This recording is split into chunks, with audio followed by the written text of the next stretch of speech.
Sir trailer ನೋಡಿ ಒಂಥರ ನಾವೆಲ್ಲ ಬೆಚ್ಚಿ ಬಿದ್ದುಬಿಟ್ಟಿದ್ದೀವಿ. ಮಾಸ್ ಅವತಾರ ಇಷ್ಟು ದಿನ ನಾವು ಏನು ನೋಡಿದ್ವು ಅದನ್ನೆಲ್ಲ ಹೊರತುಪಡಿಸಿ ತೀರಾ ಭಿನ್ನವಾಗಿ ನಿಮ್ಮ ಆರ್ಭಟ ಇರುತ್ತೆ ಅಂತ ಅಂದ್ಕೊಂಡಿದ್ದೀವಿ ನಾವೆಲ್ಲರೂ ಕೂಡ. ಸೊ ಹೇಗಿರುತ್ತೆ, ಹೇಗೆ ನಮ್ಮನ್ನು ಕೇಳಿ ಕಾಡ್ತಾನೆ ಅಂತ ಹೇಳಿ.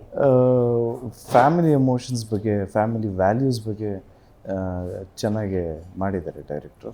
ಸೊ ಸ್ಕ್ರೀನ್ ಪ್ಲೇ ವೈಸ್ ನೋಡಿದ್ರೆ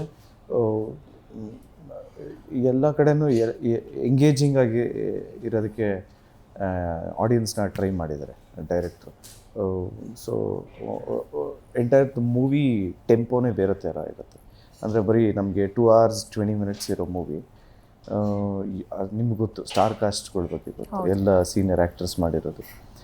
ರಮೇಶ್ ಅರವಿಂದ್ ಸರ್ ಆಗಿರ್ಬೋದು, ರವಿಚಂದ್ರನ್ ಸರ್ ಆಗಿರ್ಬೋದು, ರವಿಶಂಕರ್ ಸರ್ ಆಗಿರ್ಬೋದು, ಸುಚೇಂದ್ರ ಪ್ರಸಾದ್ ಸರ್ ಆಗಿರ್ಬೋದು, ಸಾಕಷ್ಟು ಸೀನಿಯರ್ ಆ್ಯಕ್ಟರ್ಸ್ ಮಾಡಿರೋಂಥದ್ದು. ಬೇಕಾದರೆ ಆ್ಯಂಡ್ ಸಂಜು ಬಾಬಾ ಎಲ್ಲರೂ ಇದ್ದಾರೆ, ನಮ್ಮ ಸುದೀಪ್ ಸರ್ ಇದ್ದಾರೆ.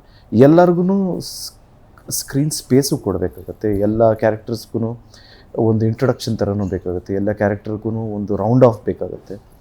ಮತ್ತು ಒಂದು ಕಮರ್ಷಿಯಲ್ ಮೂವಿ ಅಂದರೆ ಇಷ್ಟೊತ್ತಲ್ಲೇ ಹೇಳಬೇಕು ಅನ್ನೋದು ಒಂದು ಇವಾಗಿರುತ್ತೆ.